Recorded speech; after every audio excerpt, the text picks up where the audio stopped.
After you've done enough research, the goal is not to follow. The goal is to position, right? The goal is to position the brand you're working on, not to follow the existing ones. This is where you decide, should the logo be modern? Should the logo be premium? Or should it be simple, right? You see how premium logos looks. Brands like Dior, Louis Vuitton, Rolex, you can see, even Chanel, you can see how those people created their brand identity. Those are luxury, premium brand identity design. And there are modern ones for tech, mostly these tech companies that use this one, the modern style logo design, where you have just simple icon and then you have the brand name, right? And simple logos are very much explanatory. Once you see them, you know that this is what the brand does, right? By the time you start thinking like this, you're moving from a logo designer to a brand strategist, right? And that is where you get more money. This space, brand identity space, is not as saturated as other spaces, right? If you think of brand identity design, you think of editorial design, you think of packaging design, you will always be busy. Trust me, you will always be busy. There are too many people right now doing social media flyer design. I'm not saying it's bad. I will still take courses in social media flyer designs. But where the bunch of the money is editorial or motion, even motion, editorial, brand identity, packaging. Packaging. I want to venture into packaging. I think I've told you guys this one times back. I want to venture into packaging. We need to make this money together. If you are not working, you are not there. So I'm telling you now, I'm not only teaching you how to design, I'm teaching you how to think here. And if you don't think, you'll be owing yourself a lot, right? So the next stage we are going into is mood board creation. How to create your mood board. You remember all those logos that we opened when we were researching competitors, we were researching logos and all of that. Those are the things that you put in your mood board. If you need to put images, right? Images that represent the brand, that represent the mood that you want to create. Colors, right? The client already give us color that we should use shades of green, right? If the client doesn't give you color, it is your responsibility to look among the competitors and see the colors that are common, the colors that they use in that industry, and use it as well, right? Or you look for the color that represents the mood, what the brand stand for, authenticity, relatable content. You look for colors that has meaning. You understand? If you understand color psychology, you will know what I'm saying, right? My students will not have problem with this. We went detailed in our previous class on color psychology, and trust me, it was mind blowing. You understand? You can join our next class if you really want to understand more, about that, right? Now, mood board creation is where everything starts to make sense. It's where everything begins to come together, right? It's where everything begins to click. So, mood board is a collection of colors that you want to use inside the design, the fonts that you would like to use. That's why it is better you research all of these things during your researching and computer analysis stage, right? Visual direction, like images, like presentation guides and all of that. These are the stages that you put all of that together. You also research, I mentioned font and logo styles, right? The style of logo that you want to do, that you want to design, right? Is it just a mark? Is it just going to be a combination mark? Is it the style of logo that you would like to use, right? Is it going to be emblem? Is it going to be a monogram? All those things. These are the stages that you put all of them together and you decide what you want, right?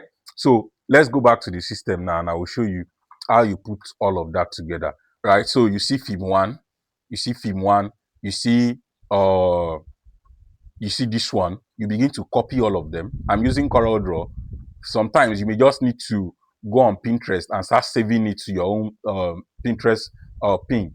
However, if you are searching randomly on internet, you're searching Behance, you're searching Dribble, you're searching Pinterest as well, you will need to just be copying the logos and be putting them in your mood board in CorelDraw, right?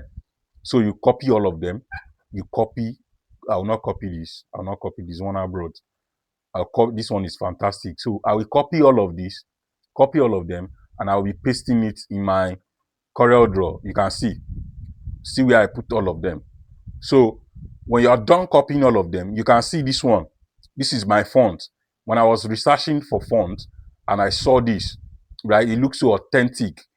It looks so bold, right? It looks so premium. So I just searched it and I realized that the name of the font is called Gotham. So I'll be using Gotham in the font, in the design, right? In the design. So you can see that all of these things have something that is related to the industry. So, and this is where I'm going to be brainstorming from. I'm going to be finding inspiration among all of these things, right? So this is how you create your mood board. You understand? Your mood board is your visual guide.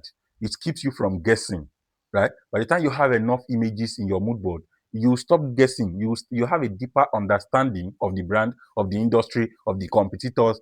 You see, this is where you begin to come up with something very authentic, something very unique.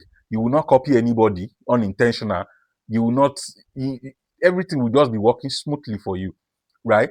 I used to tell my students something that if you don't see enough, if you don't see enough, you will not have the experience of what you do. The more you see, the more your brain works, right? The more you see, the more your brain works. The more things you show your eyes that you see with your eyes, right? The more interpretation you'll be able to give it in your brain. You understand? That's why mood board is very important. Look at the creation of the universe. The Bible says when God was about to create humans, he called the angels. Angels, come, oh, let us create humans in our own image. Our own image. That's the mood board. Our image is the mood board. So that's why you have plenty images in your mood board. You understand? And then when the creation started, you realize that he put here because God has ear. The angels has the same thing. Nose, eyes, everything. Creating humans in our own image. If God, the creator of the universe, can have a mood board, then who you be? Who goes you? So who are you that you will not have a mood board? So that mood board is your guide, is your visual guide to creating something unique, something timeless, without copying others or coming up with weak concepts. You understand? So because God had a mood board, look at yourself. Are you a weak concept? No, you are beautifully made. Look at me now. Am I not handsome? You understand? Because there was a mood board for me, and it was God and the angels. You understand now? So that is what mood board does for you. Now that you are done with mood boarding, the next stage is defining the concept. This is where you define the concept. How do you want the logo to communicate? What feeling should it feel? When people see it, what should they feel like? Right? What should they feel?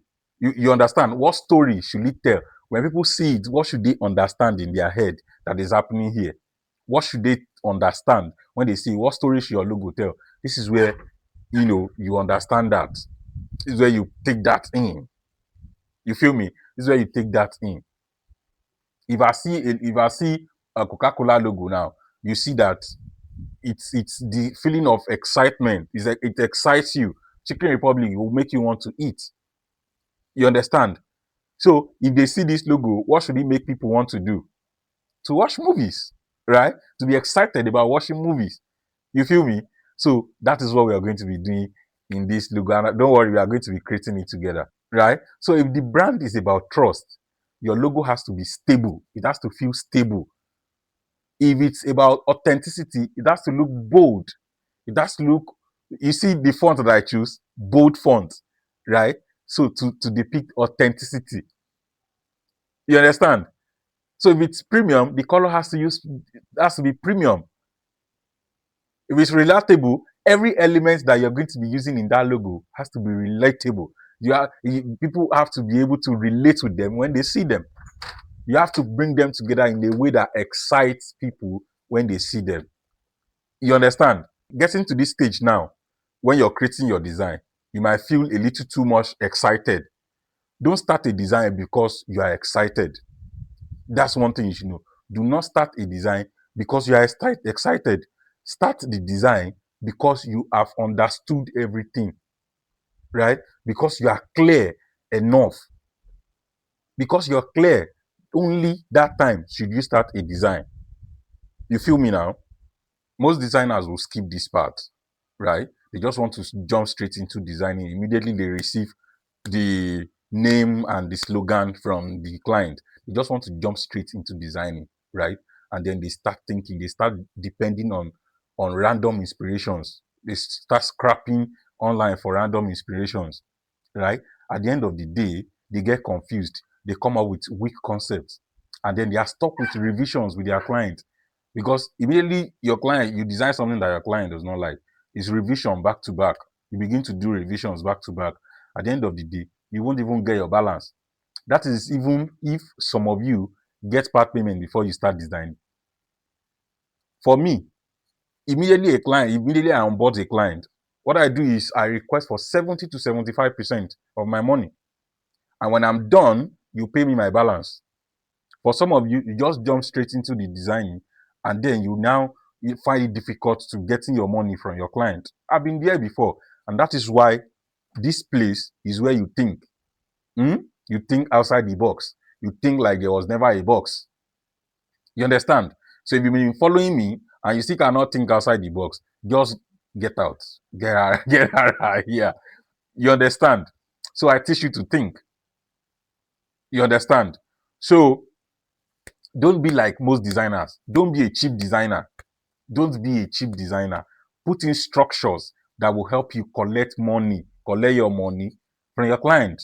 Now that you have clarity and direction, the next stage is where ideas are born, right? Sketching and concept development. We're going to be talking about sketching. I'll be showing you.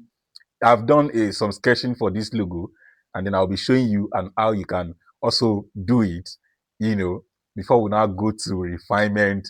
And then it's remaining like or 3 or 4 more videos before we close this series, and then we'll move to another series. I want to be doing my video series by series now. Maybe the next series will be social media flyers, right? So when we're done social media flyers, we'll now move to another series, down to another series, and it's going to be a journey for you guys. So if you would like to be part of my next class, please join the Telegram channel, right? And if this series has changed the way you think, the way you approach a project, please subscribe. Share this video so that more people can see it, so that YouTube can help me push it forward, right? And I'll see you guys in the next video, where we'll be talking about sketching and concept development, right? I love you guys from the bottom of my heart. Bye bye.